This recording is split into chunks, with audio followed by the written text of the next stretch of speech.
é em cima desse livro que eu escrevi, e eu tenho que colocar para vocês que esse percurso que a gente vai fazer é desse volume desse livro, né? Que é o primeiro volume do livro, né? Então, continuo escrevendo esse livro, é um livro que vai ser muito longo, né? E daí até aconselhado pela própria editora, né, que é a editora do Momentos Estruturantes me deu essa dica, daí depois inclusive não foi a mesma editora que fez o que fez o Cura Ancestral, mas ficou essa dica legal dela, que era de que eu deveria editar o livro para não ficar uma coisa grossa demais, grande demais, e levar muitos anos, né, para escrever. Então, o Cura Ancestral eu levei, na realidade, quase 4 anos escrevendo esse livro que vocês, né, vão estar, assim, que a gente vai estar vendo o percurso, né? E, então, ele é um livro que tem uma abordagem histórica sobre as questões de gênero, né? E, então, a gente vai se concentrar nesse percurso que a gente vai fazer, numa fase, né, que é da humanidade, que é compreender a nossa pré-história e compreender a história antiga. O que tem a ver isso com a gente hoje? Como é que isso pode gerar um processo de percurso pessoal e desenvolvimento pessoal, né? Acho que a gente tem tudo a ver com isso hoje, né? Então, o que a gente vai observar durante o percurso que a gente vai fazer é que todo o pensamento e a forma de ser que se desenvolveu na nossa história, que tem a ver com uma ancestralidade muito longínqua, né? É comum a gente pensar em ancestralidade como as gerações mais próximas, né? Então, os nossos avós, os nossos bisavós, no máximo tataravós, né? E aqui a gente vai falar de uma ancestralidade primeira, né? Que é aquela ancestralidade que tem a ver com a origem da nossa espécie, que tem a ver com as primeiras vivências que a gente teve como humanidade, né? E os impactos que a gente sofre hoje ainda devido a essas circunstâncias históricas já passadas, né?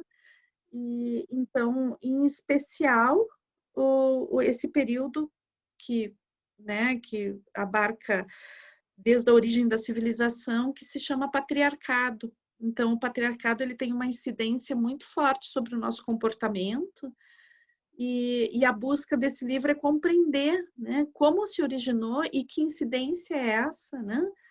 E como reverter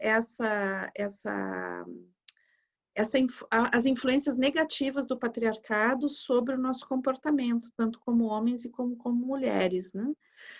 Ao longo da escrita desse livro, que foi motivado principalmente pelas questões de gênero, né, que agora eu vou contar um pouquinho a história, acabou que a minha pesquisa buscando as origens das relações e modificações das relações de gênero a partir de uma perspectiva histórica, acabou que também isso me levou a ter uma perspectiva sobre a questão da corporeidade, que não era o objeto do estudo inicial, mas acabou sendo, porque é impossível a gente falar de gênero sem falar de corporeidade.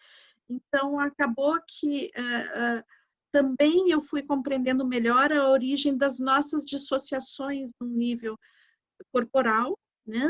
Mas essas dissociações gerando dissociações no nível de identidade, no nível de subjetividade. Então, por isso, é uma retrospectiva que nos ajuda a compreender a nossa existência hoje, e é muito interessante. E por isso que eu chamei de cura ancestral, né? Já veio algumas pessoas nos trabalhos que eu faço de cura ancestral, me falando isso, eu vi, não era isso que eu esperava, porque eu queria trabalhar a relação com os meus avós, com a minha família, né? E realmente não é esse o foco do trabalho em primeiro plano, né? Isso fica claro que isso fica como um pano de fundo dentro do meu entendimento do que significa a família dentro de uma estrutura maior, que é uma estrutura social, né? Então, é esse o convite que eu quero fazer. A gente vai fazer uma viagem no tempo, né? Uma viagem grande no tempo. lá para trás. E assim, quando eu comecei a fazer essa pesquisa, é claro que ela foi inspirada e baseada num trabalho que eu já fazia, né? E que agora eu vou explicar como é que começou. Mas o que me surpreendeu nessa viagem, né? Porque para mim foi uma viagem no tempo e ainda está sendo, porque eu continuo escrevendo, né? Então, o que me surpreendeu é que tantas coisas que eu não sabia, né? Então, a história, ela é muito enigmática, ela traz muitas coisas que a gente não sabe. Nossa estrutura como ser, a nossa estrutura de família, a nossa estrutura social, ela é herdeira de uma história, da história da humanidade, né? Então, a gente compreender melhor isso é algo que pode nos ajudar muito, né? A estabelecer uma relação com a gente mesmo, uma relação com as pessoas que nos cercam, uma relação com conhecimento, uma relação com cuidado, com amorosidade, né? Com as estruturas que nos cercam. Então, é interessante esse convite que eu faço para vocês. Então, uma coisa que eu fui me dando conta, né, é o entendimento que eu tenho da história, né, é que a história é um fluxo, e eu acho que a gente pode, talvez, esse momento histórico que a gente está vivendo, né, seja muito mais fácil. Se eu falasse isso para vocês antes da pandemia, talvez vocês não entendessem tanto. Hoje a gente pode entender o quanto a gente está imerso na história, né? A história, a gente navega nela. E, de certa forma, a gente, enquanto navega nela, a gente vai criando ela, mas a gente vai sofrendo o impacto dela também, né? Então, a história, a gente cria a história, mas a história nos cria. E, e a gente vai navegando nesse fluxo que é histórico, né? Então,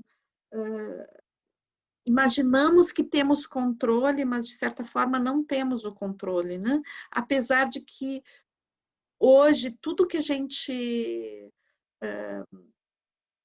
vive, né, tem a ver como resultado de coisas que já foram plantadas antes. E é interessante porque hoje a gente vive uma crise, né, uma crise do capitalismo, uma crise mundial, uma crise ecológica, e que tem, na realidade, não é uma coisa que surgiu agora, né? Ela é o resultado de algo que foi plantado durante muitas e muitas e muitas gerações. Eu gosto sempre de, quando eu uso o trabalho de algum artista, né, dentro das apresentações, eu sempre coloco um nome. Então, esse trabalho aqui é de um pintor surrealista, o nome dele é Rob Gonçalves, tá? Só para vocês saberem, quando eu sei o autor da obra, eu gosto de colocar. Então, a gente, como eu falei para vocês, a gente vai falar da nossa pré-história e da história antiga. Durante todo o percurso, a gente vai caminhando, né? Então, a gente vai começar hoje a gente vai falar sobre a questão da evolução, o início, né? Mas essa caminhada vai por todo o período histórico que fez a base, né? A base filosófica, conceitual, comportamental do que nós somos hoje, né? Então, por isso que é tão importante resgatá-la. Então, eu quero contar um pouquinho agora outra história, que é a história do livro, né? Então, quando eu escrevi meu primeiro livro, Momentos Estruturantes, foi um livro que já estava meio pronto dentro de mim, né? E era um assunto, de certa forma, mais simples, né? Porque tinha a ver com a questão da estrutura da nossa identidade, com base na vivência, no momento vivido, na afetividade, né? Então, eu levei 3 meses escrevendo o livro, né? Em 3 meses eu escrevi e publiquei. Daí, logo em seguida, eu tenho vários temas que eu gostaria de trabalhar com escrever, né? Eu gosto muito de escrever, a escrita é uma forma de expressão que eu tenho, né? E então me veio assim que eu tinha necessidade de escrever sobre esse trabalho que já fazia muitos anos que eu tinha um trabalho de gênero dentro da biodança, fui pioneira nisso, né? Então, eu vou escrever o livro, né? Vou escrever um livro sobre isso, dentro da perspectiva que eu dou uma formação de biodança e gênero, né? E daí, então, vou escrever sobre essa formação, a teoria que eu dou nessa formação, já tinha uma estrutura teórica. Daí, o que aconteceu é que, conforme foi isso, conforme eu fui pesquisando, eu fui vendo que o que eu sabia, né, era uma partezinha ínfima de uma coisa imensa, né? Então, quanto mais eu pesquisava, mais a coisa acontecia. Então, foi como gestar algo, eu sentia como se eu estivesse grávida e não sabia o, o, como estar grávida é gerar algo, uma pessoa que a gente não sabe quem é, né? A gente imagina como é que é o filho, mas o filho nunca nasce conforme o que a gente tinha imaginado, né? Os filhos são sempre surpreendentes. Então, o livro também, um livro é, se a gente realmente mergulha no que a gente está fazendo, o livro nos surpreende, ele vai gerando por si, ele tem vida própria, de certa forma, né? Então, o que aconteceu é que o livro levou muito mais tempo do que eu pensava, né? Ele me pediu, né? Ele se alimentava de uma pesquisa intensa, né? De muita leitura, de muita... Então, a teoria que eu dava nas formações, eu via, não, mas isso aqui, onde é que eu embaso isso que eu estou dizendo? E daí eu comecei a procurar, e, bom, daí deu nisso, né? Foi 4 anos de pesquisa para escrever o primeiro volume, porque a gente vai continuar depois, né? Estou escrevendo agora sobre a Idade Média, que a gente não vai ter esse... não vai falar sobre a Idade Média nesse percurso, né? Porque esse eu estou trabalhando ainda sobre esse tema. Então, essa é a história do livro, né? E eu quero agora contar para vocês um pouquinho da minha história pessoal, né? Dentro da biodança e dentro desse tema da biodança, né? Desse tema dentro da biodança. Então, aqui eu estou com o Rolando Toro, o criador da biodança, né? Eu tive a sorte, o prazer de fazer a minha formação diretamente com ele, né? Então, sou uma das pessoas do mundo aí que fez a formação diretamente com ele. Tinha uma relação afetiva, para mim ele foi um pai, assim, foi uma pessoa muito importante na minha vida. E então, dentro de todo o trabalho que ele fazia, e eu seguia ele direto, né? Tanto ele vinha muito para Porto Alegre da formação aqui, a primeira turma da Escola Gaúcha de Biodança foi com ele, né? Então, eu fiz essa primeira turma. E depois também congressos, e tive na casa dele em São Paulo, depois ele se mudou para a Europa, para a Itália, eu estive na casa dele em Como, né? E ele sempre me recebeu assim como uma filha mesmo, né? Ele me chamava de minha filha. Então, eu tenho assim um carinho muito forte, né? E por tudo que ele, uma gratidão, na realidade, muito forte por tudo que ele me ensinou. Então, quando eu fazia biodança com ele, né, me chamava a atenção algumas propostas que ele fazia, que eram propostas de danças masculinas e danças femininas, né? Então, aí foi... Mas ele fazia isso como, acho que 2, 3 exercícios que ele tinha específico para isso, né? Trabalhar a questão do feminino e do masculino, mas não era um trabalho aprofundado, né? Daí isso me interessou, essa questão me interessou bastante, eu achei interessante a proposta dele, né? E daí, aos pouquinhos, eu comecei a estudar um pouco mais a questão, especialmente do feminino, né? Das relações com o feminino. E daí, aí, nos anos 80, a gente tem também uma época, né? Onde surgiam muitos grupos, né? Que trabalhavam as questões do sagrado feminino, do sagrado masculino. Era um momento que estava emergindo esses grupos, era uma questão muito importante nessa época, né? O que é ser homem, o que é ser mulher, né? Então, eu sinto que hoje essas questões, elas já não são questões tão importantes como foram na época do final do século passado, né? Então, assim, anos 80, anos 90, a gente vai ter um boom desse tipo de trabalho, né? E dentro da biodança não existia só essa proposta do Rolando, né? Então, nesse período, eu estou aqui embaixo, ó, aquela crespinha que está ali embaixo, não sei se dá para ver com a setinha aqui, né? Aqui é um grupo de biodança, né? Aqui está o Gaston Andino, né? Na época eu estava casada com o Gaston. Aqui está o Rolando Toro, né? Criador da biodança. E daí aqui tem uma série de outros facilitadores e tudo, né? Então, o que acontece nesse período, né? Quando estava casada com o Gaston, a gente conversava muito sobre essas questões, né? E daí a gente começou a pesquisar e a gente criou um trabalho, né? Que se chamava Casa dos Homens e a Casa das Mulheres, porque a gente sentia necessidade de um espaço somente para mulheres e um espaço somente para homens, né? Onde pudesse se criar uma intimidade, né? De conversar e se falar e se trabalhar coisas que com os grupos mistos era mais difícil de trabalhar. Então, a primeira estrutura de trabalho que eu e o Gaston criamos foi a gente dividia os grupos, né, entre homens e mulheres, ia, por exemplo, para um hotel, para um lugar, um retiro, né, e então tinha 2 salões, a gente trabalhava com os grupos separados, e começava todo o grupo juntos, depois separava os grupos e depois juntava de novo, né? Então era um trabalho que era um misto entre o trabalho com homens e mulheres juntos e e a questão das casas, casa dos homens e casa das mulheres. A nomenclatura casa dos homens e casa das mulheres vem então de um estudo que a gente estava fazendo na época, né?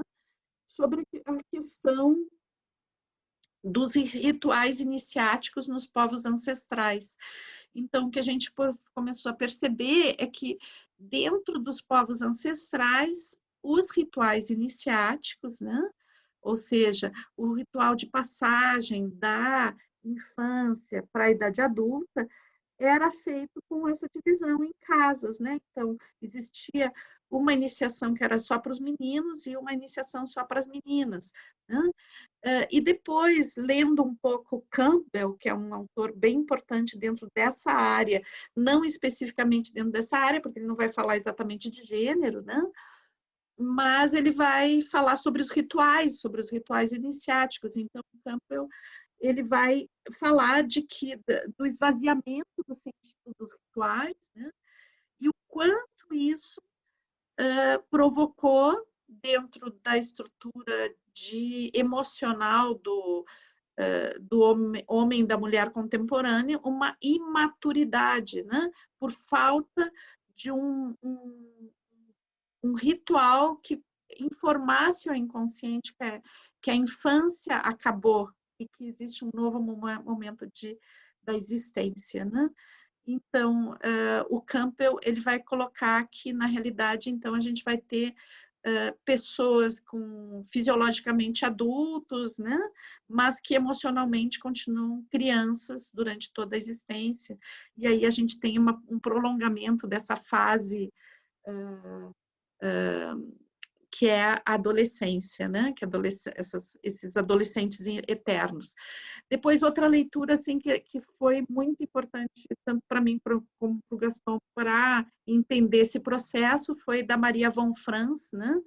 Um livro chamado Puera Eternos, que vai falar da eterna criança, da criança que não consegue, desse adulto que é emocionalmente criança, né?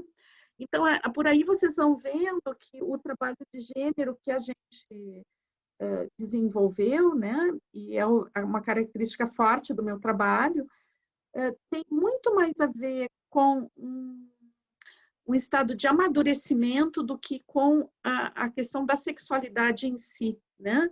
Então, dentro desse trabalho, a questão da sexualidade, como ato sexual, ela é secundária, porque a gente vai estar trabalhando realmente o processo de amadurecimento, o processo de assumir responsabilidade assumir a responsabilidade sobre a própria existência, se compreender dentro da sua própria identidade. Então, nos anos 90, então, vai surgir muitos grupos, né, dentro de várias metodologias, trabalhando a questão da masculinidade e da feminilidade. Então, nesse período, quando eu comecei a fazer esse trabalho dentro da biodança, foi muito curioso, assim, porque não foi uma coisa fácil, né? Porque, especialmente porque o Gaston ficou muito trabalhando com os homens, eu trabalhando muito com as mulheres, depois a gente se separou, né? E daí eu me dediquei muito ao trabalho com as mulheres, fiz muitos grupos, né? E daí tinha, inclusive, dentro da própria biodança, um certo preconceito com esse trabalho, né? Eu me lembro que uma vez um facilitador bem famoso, ele chegou num congresso e me disse assim: ô Mirtes, tu continua trabalhando aquele clube da Luluzinha, né? E eu fiquei, nossa, né? Que difícil, né? O nível de preconceito com o trabalho, né? Então, não foi fácil o início desse trabalho, né? Mas aos poucos eu fui percebendo que se tornou uma questão bem importante, né? E que as pessoas começaram a dar muito valor, e hoje tem muitas pessoas que trabalham com esse tema. Então, foi nos anos 90, né, que surgiu a proposta das casas, né?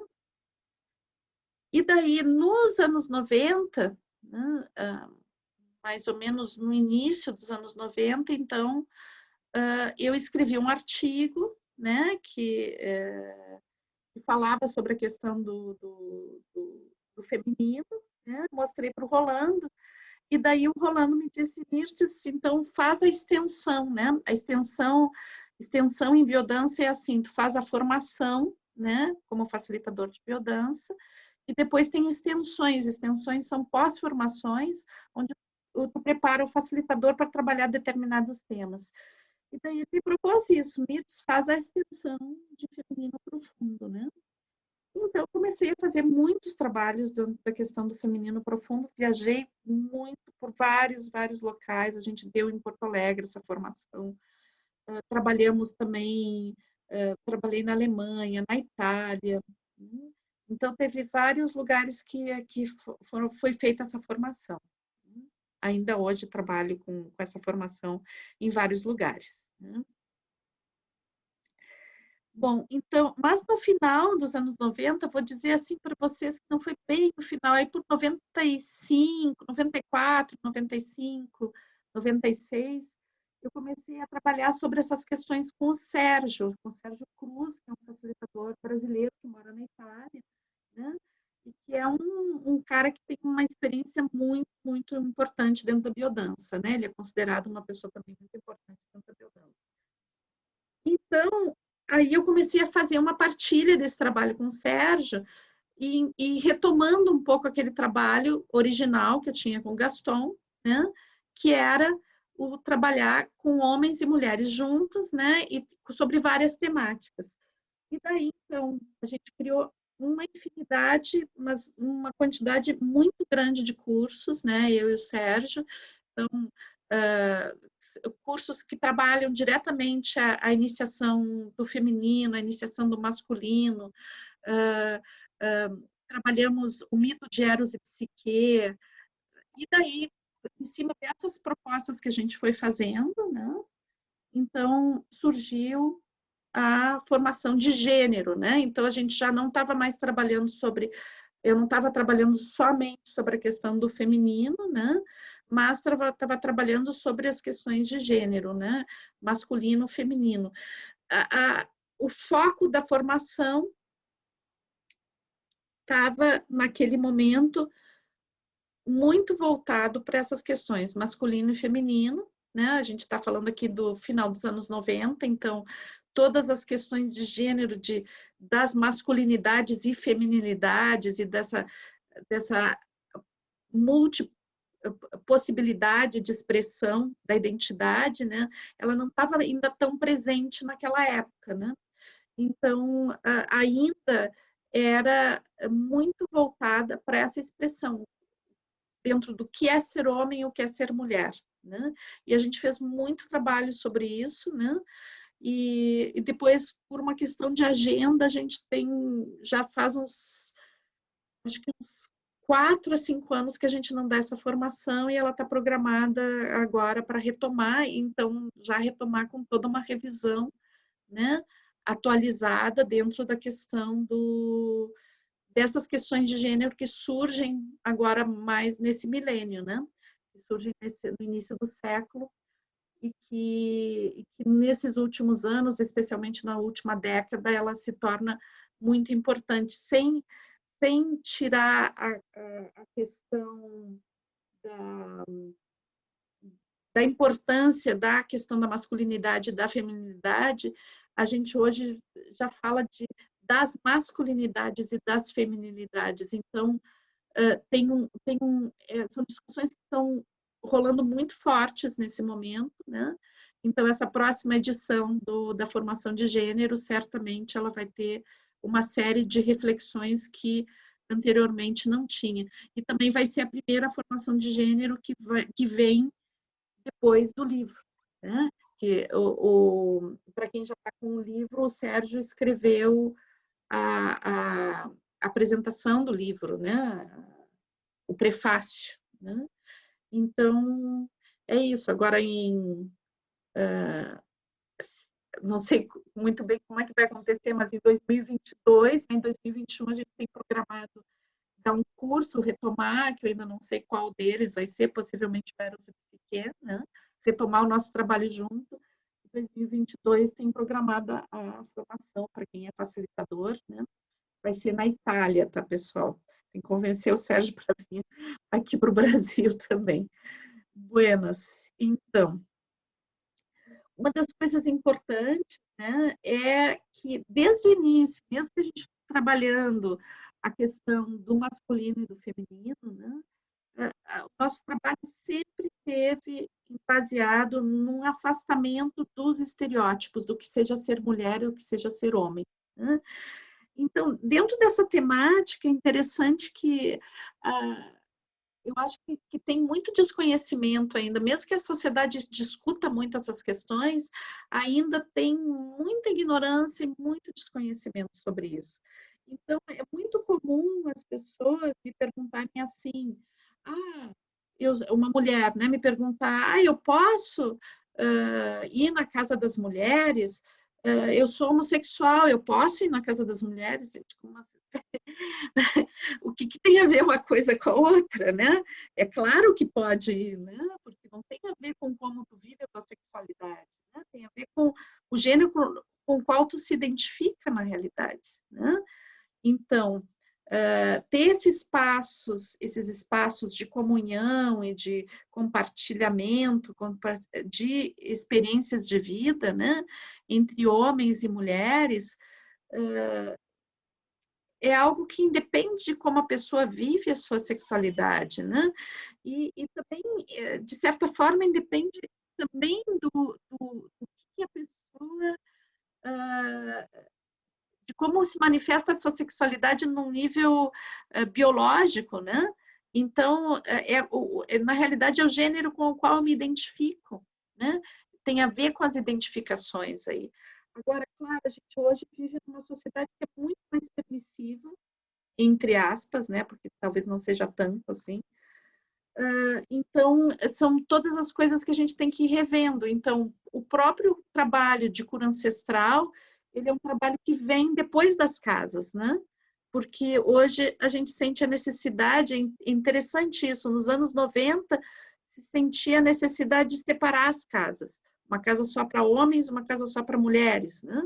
Casas de grupo somente de homens, grupo somente de mulheres. Hoje existe um chamado, uma vontade de integrar esses grupos para discutir esses assuntos. Então, houve uma modificação aí no meio do caminho, né? E que, então, daí eu comecei a trabalhar já não mais com grupos separados, mas com grupos mistos, homens e mulheres, e toda a variedade de possibilidades de gênero que abarca, né? A todas as manifestações, que todas as pessoas possam se sentir convidadas para discutir essas questões. Então, o que eu sinto, né, é que esse processo que a gente vive hoje não anula o outro processo das casas, né? Então, eu acho que a gente vive numa sociedade hoje que é muito polarizada, né? Então, ou é uma coisa ou é outra, né? E eu acho que existe espaço para essas duas propostas, na realidade, porque eu sinto, ao menos com os grupos de mulheres, e eu acredito que também com o grupo de homens, né? Que existe também uma necessidade das pessoas partilharem conhecimentos que são relativos a cada gênero, né? Então, existe essa necessidade, mas também existe a necessidade de partilha. Então, o que a gente vai entrar, né, agora é na história das relações de gênero, né? Como começa essa história? Então, na realidade, quando a gente começa a entrar na história das relações de gênero, a gente está entrando na história íntima da humanidade, né? Então, a gente conhece muito a história olhando para fatos, né? Então, busca fatos para olhar a história. E, na realidade, a história ela não é feita só de grandes fatos, né? Ela é feita da vivência de cada ser humano. Nós construímos a história, né? Somos sujeitos da história. Cada ato que a gente faz está transformando e está criando história. Então, como eu tinha colocado para vocês, a nossa busca é curar essas feridas que são históricas. Agora vamos conhecer ao longo desse processo quais são essas feridas, né? E como que a gente pode trabalhar sobre elas. Então, a gente vai começar o nosso percurso na pré-história, né? Que eu posso chamar de a história antes da história. E eu quero colocar para vocês que a pré-história, a denominação pré-história é uma coisa muito injusta, né? É um nome muito ruim pré-história, né? Porque, na realidade, é fruto, né, de esse nome, essa nomenclatura, é fruto de uma visão, né, de que a história só tem validade com a escrita. Então, o que acontece no momento em que surgiu a escrita, né? Então surge a história, e surge a Idade Antiga, né?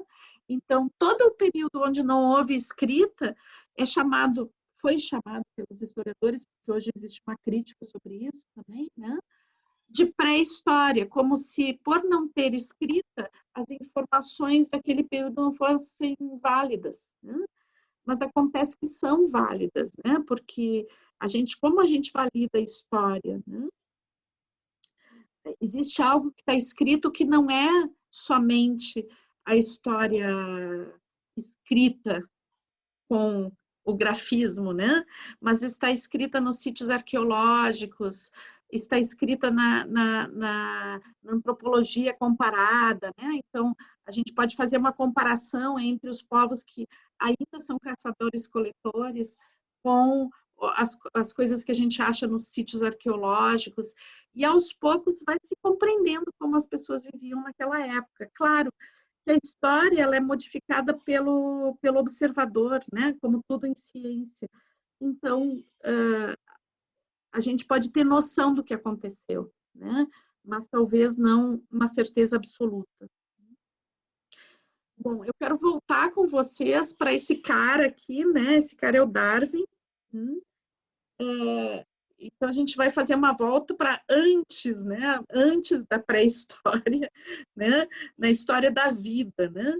Então, eu quero só mencionar o Darwin, né? Que ele é um cara que é do século XIX, o Darwin, ele foi o cara que descobriu, né, que a evolução da vida, né? Ele teve as primeiras intuições ali e em cima de uma viagem que ele fez por todo o mundo, né, com um navio de pesquisa que chamava Beagle, né? Ele foi fazendo uma comparação entre as diversas espécies e descobriu, né? Não vou contar toda essa história agora, mas ele descobriu então que a vida ela evolui, né? Que existe uma evolução, né? Uma teoria, ele criou a teoria da evolução das espécies. Então, a gente entender que o Darwin ele viveu em plena ascensão do capitalismo, né? Ainda com muita influência da Revolução Industrial. Então, claro que a ciência que o Darwin criou e a forma dele ver o mundo tinha muita influência desse período histórico, né? Então, o que acontece? Ele viu a evolução da vida como um processo de competição, né? Então, a evolução é a vitória, né? A sobrevivência do mais forte, né? É o mais forte, é o mais competitivo que é capaz de sobreviver. Então, a teoria darwiniana, né, original, ela tem a ver com isso, né? De que a vida, ela se manifesta através da evolução, e a evolução, ela acontece por uma seleção natural, onde os mais fortes é que vencem, né? Bom, mais para o século XX, né, para o final do século XX, então a gente vai ter uma revisão disso, né, e também tem todas as motivações para chegar aí, né, mas então, com a pesquisa da genética, foi se percebendo, né, que, por exemplo, algumas partes das nossas células, né, como a mitocôndria, ela tem um código genético diferente do núcleo da célula, né? Então, isso trouxe a suposição, né, de que, na realidade, originalmente, né, essa organela, né, que é a mitocôndria, ela foi uma bactéria, né, que lá nos organismos originais, né, ela foi englobada por uma outra bactéria que precisava respirar, né? E entraram numa coisa de cooperação, né? Que se chama simbiogênese, né? Então, isso está presente em cada uma das nossas células. Então, quem percebeu isso foi uma bióloga chamada Lynn Margulis, né? Então, ela cria essa teoria da simbiogênese, e a hipótese dela é que a evolução não se dá por competição, mas se dá por cooperação. As espécies mais aptas à sobrevivência são as que cooperam e não as que competem. Então, muito interessante, e é sobre esse olhar que a gente vai ver a evolução humana. Tá? Eu trago isso justamente porque é esse olhar que eu vou adotar, né? Para a gente poder entender a formação da família, a formação das comunidades humanas, etc. Bom, dentro dos aspectos evolutivos das espécies, né, então a gente vai ver o surgimento da afetividade como um fator muito importante para a preservação das espécies, né? Então, a gente pode entender o afeto como algo, né, que tem que é uma estratégia biológica para a sobrevivência. Então, onde é que surge a afetividade, né? A partir dos pássaros, os mamíferos, né? Que são seres onde os filhotes não nascem prontos, né? Eles nascem e tem um processo de aprendizado. Então, que os pais desses filhotes têm que tem que gostar desses filhotes e olhar para eles e querer cuidá-los, né? Então, essa coisa que nós, né, nós seres humanos temos pelos filhotes, na realidade é algo evolutivo e é a marca da afetividade, né? Então, a afetividade como estratégia biológica, ela tem a ver justamente com a preservação da espécie, né? Esse interesse em cuidar o filhote. É interessante, né? Porque a afetividade, ela surge, se manifesta dessa forma do cuidado com os filhotes, né? Nos animais que têm um sistema nervoso mais complexo. Então, quanto mais complexo é o sistema nervoso de um animal, menos ele vai ter um comportamento herdado, né? Ou um comportamento que a gente que venha junto, né? Como assim, por exemplo, uma tartaruguinha, ela já sabe que tem que ir para o mar quando ela nasce, né? Ela não precisa de ninguém para ensinar, que é um comportamento inato na realidade, né? Então, quanto mais evoluído o sistema nervoso, menos inato é o comportamento e mais ele vai precisar ser aprendido. Então, é como que o comportamento ele vem como uma possibilidade, mas ele precisa de uma interação do meio para se consolidar, né? E precisa da relação grupal, relação com os pais, relação com o grupo, para que ele se consolide. Então, por exemplo, o comportamento de caça nos leões, né?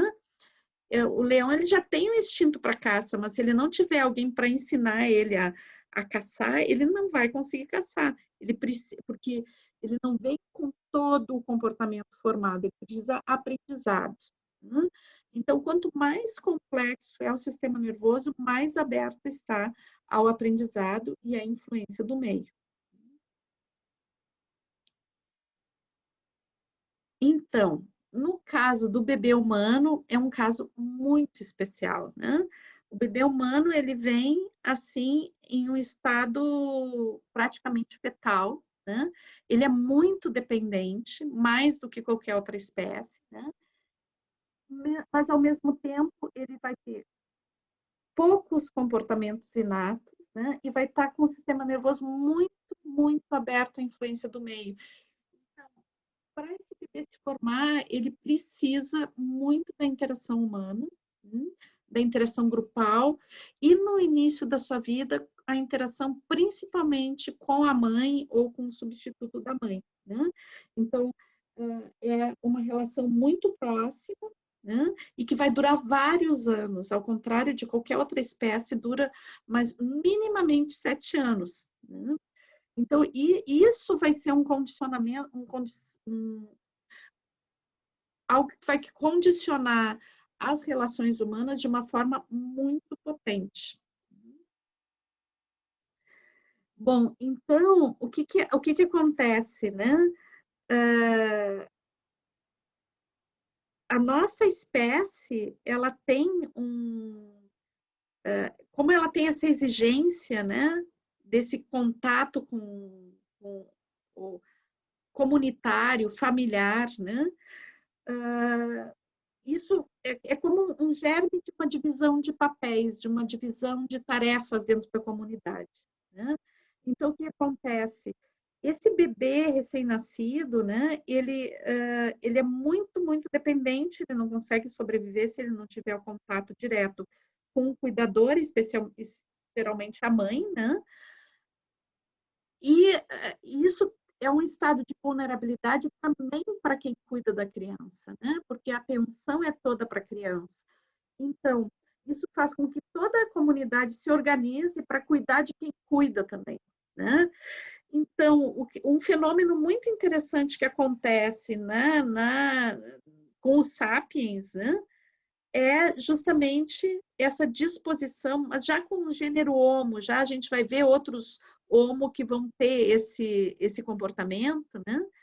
Que é justamente uma predisposição do macho, né? Do homem, a proteger o grupo. Né? Então, é interessante isso, porque, por exemplo, no período paleolítico, que é o período mais longo da nossa história, né? A gente foi todo desenhado para o paleolítico, biologicamente, o sapiens está desenhado para viver no paleolítico, ou seja, ser caçador-coletor, né? Então, no paleolítico, os homens não tinham noção de que eles participavam da reprodução. Então, a noção de paternidade, como o filho como propriedade, não existia no Paleolítico. Isso é, o filho estava vinculado à mãe especificamente, não sabia quem era o pai, né? Mas, apesar disso, os homens já no Paleolítico tinham o interesse de proteger as crianças e tinham o interesse de proteger as mulheres nesse período onde elas estavam mais vulneráveis. Então, sobre a paternidade, né, onde o Edgar Morin, ele fala, tem uma frase que é bem bonita, que eu gosto, que eu botei no livro, né? O grande fenômeno que prepara a hominização e que realiza os sapiens é não o assassinato do pai, mas sim o aparecimento do pai. Ele está fazendo referência a um livro, né, que se chama Eros e Civilização, do Marcuse, onde, e também há um relato de Freud, né, que o Freud diz assim, que a grande história em relação ao pai da nossa civilização é que os filhos querem derrubar o poder do pai, né, assassinar o pai para tomar o poder, e logo em seguida, né, eles vão reproduzir isso. Então, o Morin diz assim, não é essa questão da paternidade na nossa cultura, né? Isso vem depois, isso vem no patriarcado, né? Mas a origem da paternidade, ela vem como um ato supremo de humanização, né? É um ato humano muito interessante e muito potente, né? Então, essa reavaliação do que é o pai, né? O pai, dentro do patriarcado, ele é uma estrutura de poder, ele vai estar identificado com uma estrutura de poder. Mas a origem biológica da paternidade, ela tem a ver com proteção, né?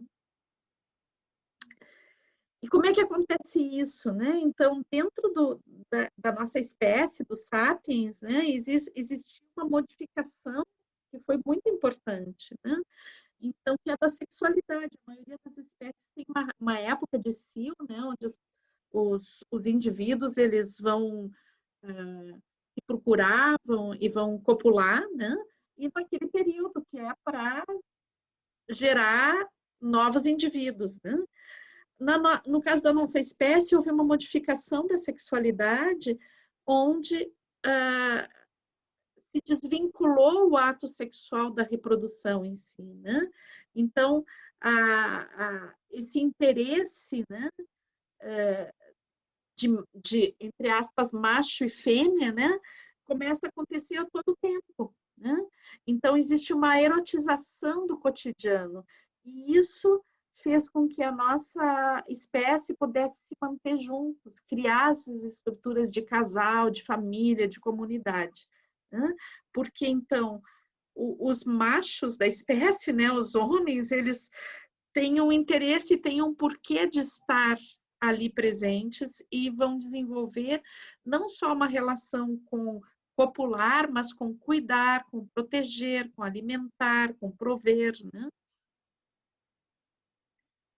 Então, na realidade, as nossas comunidades originais, elas tinham uma função de cooperação e de proteção, né? E existe uma relação de cooperação e proteção entre homens e mulheres. Bom, as comunidades originais, elas eram caçadoras-coletoras. O que significa isso, né? Que viviam da caça e da coleta de vegetais. Aqui a gente tem uma foto do Sami, né? Que é um povo que vive no deserto do Kalahari, que ainda vive como caçadores-coletores. Então, eles são utilizados muito como observação do comportamento deles e tudo, né? Como para identificar o comportamento dos nossos ancestrais, né? Então, o que se observa na sociedade Sami, né?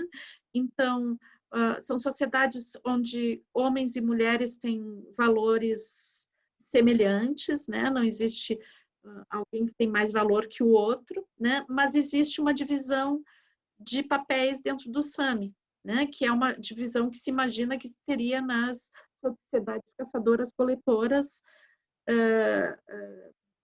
no Paleolítico, né? Então, em geral, quem faz o trabalho da caça são os homens e o trabalho da coleta são as mulheres, né? Então, isso num longo prazo, né? Com essa divisão de tarefas, né? A gente vai ter isso historicamente tão aprofundado na nossa espécie, né? Que se diz que se criou quase como duas espécies diferentes, né? Porque o trabalho da caça, né? Como um caçador se comporta e como um coletor se comporta, os conhecimentos, a postura física, a forma como se relacionar com o meio são tão diferentes para um caçador e para um coletor, que esses papéis estavam tão definidos dentro da estrutura social, que possivelmente isso tenha feito essas modificações comportamentais, tanto de homens como de mulheres. Então, é muito interessante isso, principalmente eu considero dentro do aspecto feminino, né? Porque as mulheres, sendo elas coletoras, então elas desenvolveram, né, toda uma relação entre a sua menstruação, os períodos da lua, né? O tempo de gravidez. Então, a gente vai encontrar nos sítios arqueológicos do Paleolítico, assim, ossos marcados como uma espécie de calendário lunar, né? E se acredita que possivelmente tenham sido as mulheres que fizeram esses calendários, né? Então, essa observação do próprio corpo e a observação da natureza, a observação das plantas, né? Possivelmente tenha dado uma série de conhecimentos a respeito da medicina, né? Dos ciclos, e possivelmente se acredita, né, que tenham sido as mulheres, dado que elas eram caçadoras, que eram as que se relacionavam com o mundo vegetal, né, que possivelmente tenham sido as mulheres que descobriram o segredo da semente, né? Ou seja, o que enterrando uma semente surge uma planta, porque os caçadores-coletores não eram agricultores, eles não sabiam desse mistério, né? De que se plantando uma semente, nascia uma plantinha. Então, possivelmente tenham sido as mulheres que tenham inventado a agricultura. Bom, então, assim, essas culturas paleolíticas, como eu falei para vocês, elas não tinham a noção, né,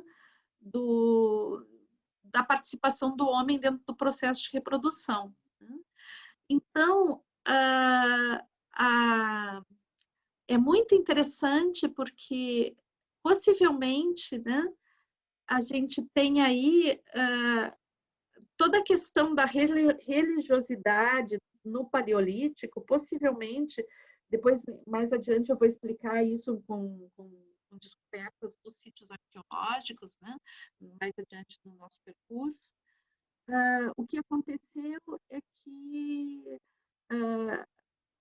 as deidades, né, as primeiras manifestações tinham muito a ver com a maternidade e com a natureza, né? Então, possivelmente, as deidades elas tenham nascido mulheres, né? Uma vez eu coloquei isso na internet, algumas pessoas queriam me matar, né? Dizendo que Deus não tinha sexo, como é que eu podia dizer que no início era deusa, né?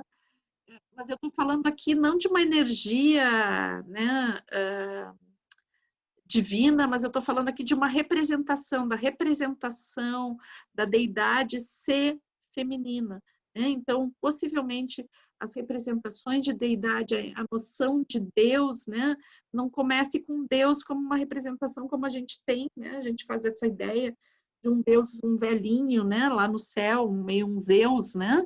Então, na realidade, a gente tem aqui uma origem, né, dentro do feminino, e as representações do Paleolítico são femininas.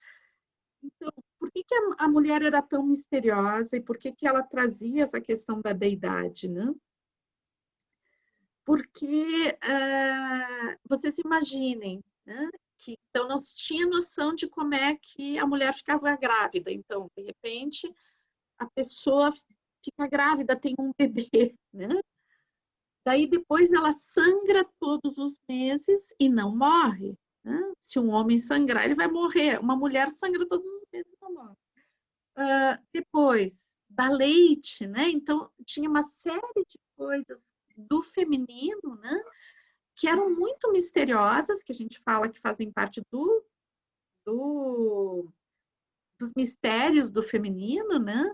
E que eram inexplicáveis naquele momento. Então, isso traz uma noção de divindade para o feminino, né? E eu trouxe aqui essa releitura, né? Da Harmonia Rosales, do trabalho do Da Vinci, que está na Capela Sistina. Buenas. E é isso.